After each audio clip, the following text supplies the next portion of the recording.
Most unethical hooper in basketball. What does that mean? The ethical hooper, a player who is true to the game, plays basketball the way it was meant to be played. No flopping, no stat padding, just pure hoops. And the opposite of the unethical hooper, the player who relies on foul baiting and gimmicks and a barrage of free throws to fill the stat sheet. And right now, there is an unethical hooper among us. Well, at least that's the reputation Shai Gilgeous-Alexander is building at the moment, with some fans claiming his historic season has been propped up with foul hunting and an absurd free throw volume manufactured from gimmicks and tricks that are a disservice to the game. But if Shai is a foul grifter, a free throw merchant, then I've got some bad news about some of your all-time favorite players. I mean, every time I do watch him play, it does seem like, yes, he is, like, flailing. Like, even when he just dribbles, it looks like he's, like, falling over. I mean, the other thing too is he's not a big guy. So Yeah. and he's so athletic. He's flying through the air. People hit him, he goes flying. Yeah. Listen, he's a tremendous talent, though. You can't. He's a great scorer. Let's not. But take he that. definitely flops. Let's not take that away. Today's from game him. is He definitely flops. As the 2020 But, like, what is the point of this video just going to be, oh, dude, MJ flop, LeBron flop? Like, dude, like, Yeah, but it's also we've seen foul baiters, like Harden back in the day. I understand, but it's all part of the game too, though. If I go to the basket and get fouled, I go to the basket and get fouled. What am I supposed to do? Like, not take this? I don't know. NBA MVP race continues to grow closer and closer. Fans across the league are finding any and every hair to split to pick a side between two players having I mean, it's still Jokic's MVP, but I know this happens to everyone, bro. You get it happens. Listen, fatigue. It happens, and you're gonna look me in the face and tell me, look, you're gonna honestly, you're gonna tell me LeBron's only been the MVP 4 times? That is the goofiest thing I've ever heard. But people get fatigued. But that is the dumbest shit I've ever heard. Jokic should have been the MVP for the last 4 or 5 years straight. Yeah. Including this year that's going on right now. Historically great seasons. The impossibly good Serbian gunning for his 4th MVP, or the superstar guard looking to break a 6-year chokehold big men have had on the award. And with a race this tight, deciding the most valuable player in the league may just boil down to the smallest, seemingly insignificant things, like free throws. Now, basketball isn't much of a thinking man's sport, but leave it up to us to create a philosophical divide amongst the type of players we like and don't like. On one side, you have the locally sourced, all-natural, ethical hoopers. And on the other, you have players who essentially rely on a bag of tricks and gimmicks to navigate games and get free buckets from the line. Do I believe basketball actually has any sort of moral code? No. In fact, Oh, you're including Jalen Brunson in that scenario? I disagree. Jalen the Brunson. idea of a morally Foul superior baits. basketball player seemed like a joke until it entered the vocabulary of head coaches around the league, making it about as real as anything else. But there is something distinctly different about these two styles of play, both aesthetically and productively. The real question is how reliant on free throws these alleged unethical hoopers are, and are they truly earning their trips to the free throw line, or are they tampering the game with their bag of tricks? And a question we all need to consider, does Shai Gilgeous-Alexander and his game even warrant the label of unethical? Now, one way to approach this question is simply by looking at the rates at which players are attempting free throws. When looking at a metric like free throw attempts per field goal attempt, SGA ranks 24th among all players this season, behind players like Trae Young, Damian Lillard, Anthony Davis, Giannis, and even an aging James Harden, who was able to escape the claims of foul baiting and stat padding years ago. So just purely looking at the rate at which players are drawing fouls, SGA isn't doing anything out of the ordinary. But to better understand Shai's scoring profile, we need to look at the kinds of fouls Shai draws and where they're coming from. Most shooting fouls don't happen out here, they happen in here. Players that stay aggressive and drive the ball more tend to put more pressure on the defense and draw more fouls. He drives this is a why lot. A player like Dwayne... He's a guard, but you'll see him drive more than shoot threes. He could also jump over everybody too, which is crazy. Wade, for example, who spent his prime years attempting 10 free throws a game, was never associated with any foul hunting. he earned his free throws. This season, the player who drives to the basket far more than anyone else in the entire league is Shea. Yep.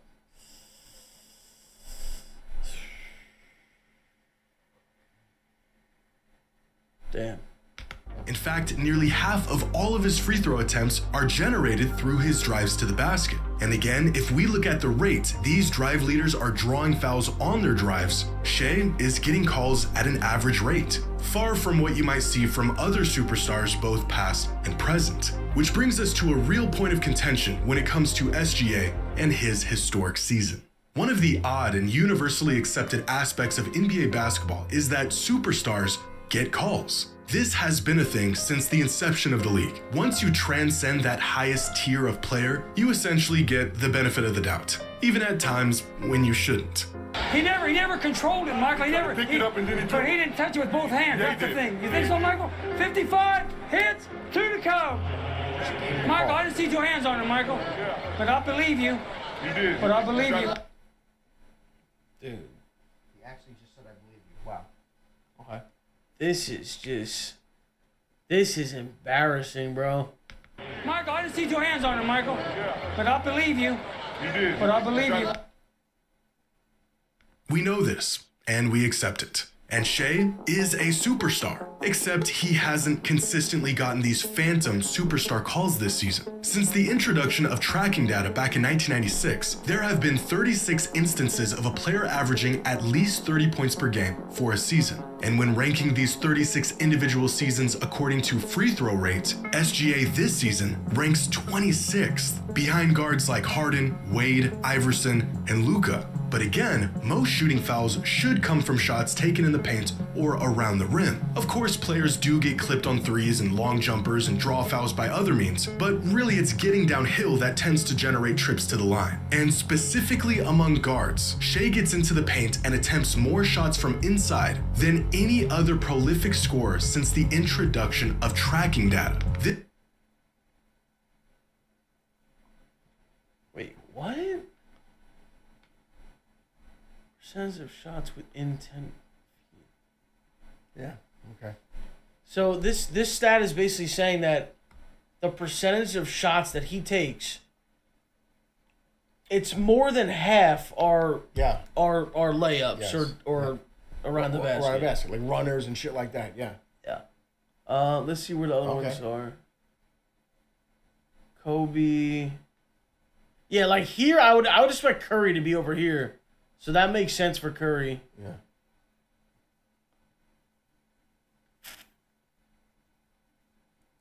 This season, Shea is attempting nearly 54% of all of his shots from within 10 feet of the basket. Meanwhile, players like Kobe, Iverson, Luka, Harden, and Dame all have multiple seasons where they weren't getting into the paint nearly as much and still yielded far more trips to the free throw line. Shea is statistically the most aggressive volume scoring guard in recent NBA history. He takes the most shots that historically should earn trips to the free throw line, and there isn't a single metric that suggests his free throws are inflated or unwarranted. Of the previously mentioned 36 seasons of 30 points or more a game, the average number of free throws taken per game across the board is 10. This season, Shea is averaging just 8.3. So, if anything, considering his usage and his play style, Shea is actually not. Technically, he should be averaging more. Yeah.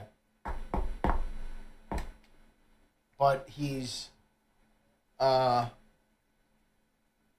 scoring and not getting fouled. That's I guess he's just that's what they're not saying. getting the calls. Or he's not getting a call. Well, maybe. Not getting enough calls. If we've learned anything from witnessing the last decade of scoring maestros, it's that this is just the nature of great scorers. They're hard to stop. They force the defense to get physical. They get you in position. I will say this: this is the thing though, when you drive a lot, the refs are not gonna call as many fouls. Like when you're watching, like I'll say for instance, prime LeBron driving. You know how many times LeBron would get hit and they're just not calling it? Because it's like, bro, they're watching you drive over and over and over again. So I can see why, you know. Well, the other thing too is, there's also something to be said about the physicality of someone like LeBron, who somebody's hanging on him and it doesn't look like anything, so they don't call it. Or he gets hit really hard, but he could still finish, and they don't call it. That was an issue too because of how big, you know, how big he is. That's a problem too. Yeah.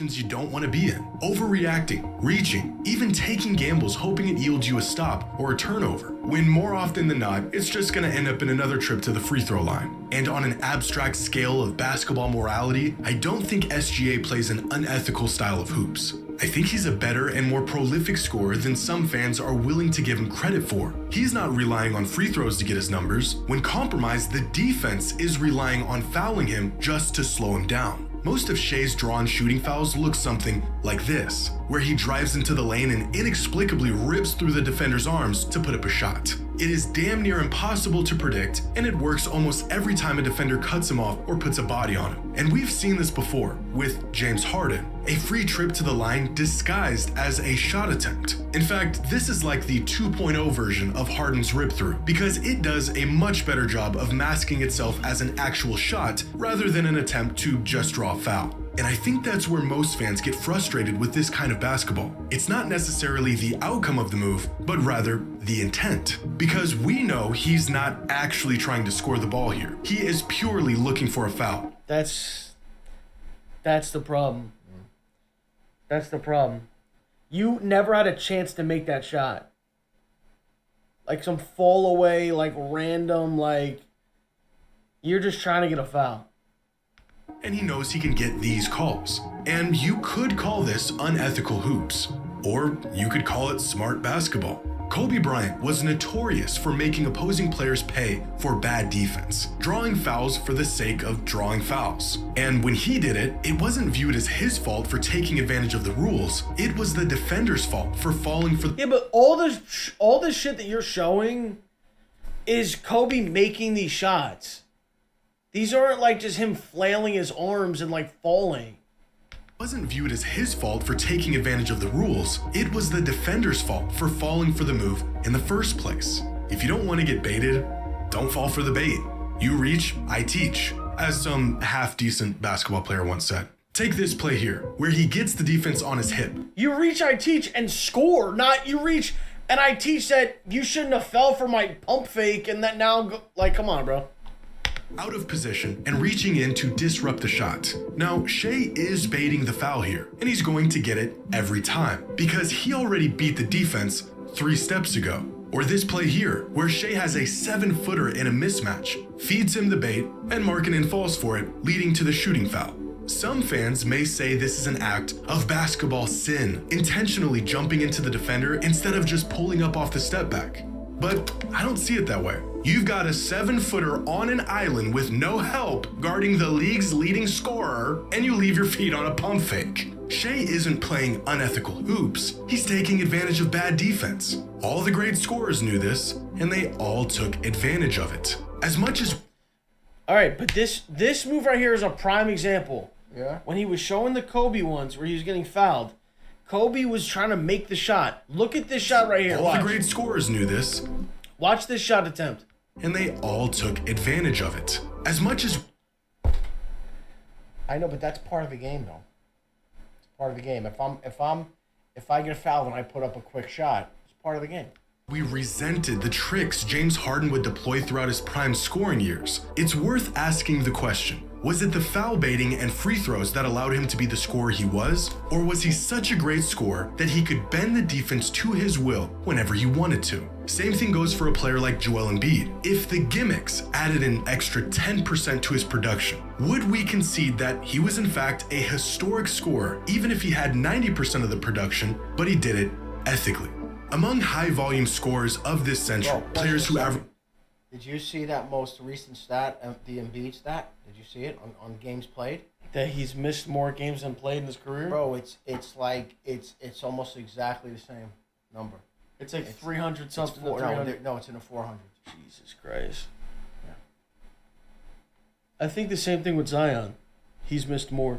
Listen, you heard what Zion said? No. He goes, I want to play, but the Pelicans are benching me, and I work for the Pelicans, so that's why I'm not going to play. He's not allowed to play back-to-backs anymore, ever. Averaged at least 30 points per game since 2000. According to this idea of honest scoring, 2016 Stephen Curry would be the most ethical scorer, averaging 30 points per game with just 5 free throw attempts. And on a scale of free throw reliance, 2025 Shea is far closer to Steph. Bro, that's not what people mean when they say ethical. Like, obviously Curry's not getting a lot of free throws because he's shooting most of his shots are jumpers. Yeah. We're talking about unethical, meaning you're just foul baiting and you're trying to draw fouls. What I guess what the guy's trying to say is there are these extremes of guys that do and guys that don't. That's the point of that. Score, averaging 30 points per game with just 5 free throw attempts. And on a scale of free throw reliance, 2025 Shea is far closer to Steph than he is to countless other all-time great scoring seasons. If SGA's game falls into the category of unethical hooper, then so does Kobe's, and Luka's, and Dame's, and Iverson's, and Durant's, and all of our favorite all-time great scorers. It is an unfair label on one of the best individual seasons in recent NBA. I don't understand. So you're naming this one season, but look at 2023. It's literally like the second highest ever.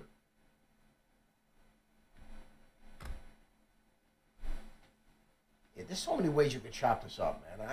It's fine. It is an unfair label on one of the best individual seasons in recent NBA history, and it is objectively not true. And if none of that changed your mind, then maybe this will. Here is every single season in modern NBA history where a player averaged at least 25 points per game. 354 individual seasons since 1980. And they are graphed in terms of scoring average and free throw attempts per game. The further right a player is, the more free throws they attempted. The further up a player is, the more points they averaged. So way off to the right are the seasons of all-time high free throw attempts, and where you'll find most historic scoring seasons, like some Embiid seasons, some LeBron seasons, Jordan's highest scoring seasons, Luka, Harden, Shaq. Even the pure bucket getters like Durant and McGrady often found themselves at the line during the peak of their powers. So where does Shea's 2025 season land? It's right here. The 18th highest scoring season in modern NBA history, while attempting just the 142nd most free throws per game. And that, my friends, is some honest, homegrown, ethical hoops.